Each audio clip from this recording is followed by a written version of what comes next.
one of my favorite places in the entire world is Agua Verde.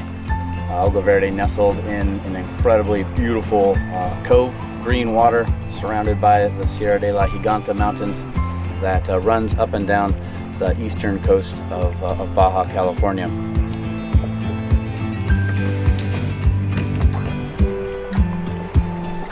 Not only is Agua Verde a beautiful place to play around, it's also a wonderful place to meet new people and meet the folks who live in the area. The Romeros, they are true rancheros.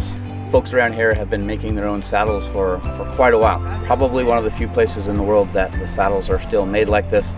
Just to put a lot of love and work into them, not just for functionality, but also as a true artist would.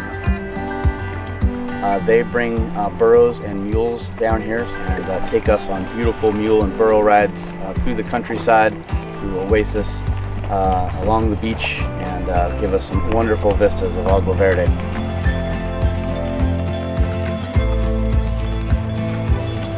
We like to use local vendors as much as we possibly can, being good stewards to the place and also being good stewards to the people.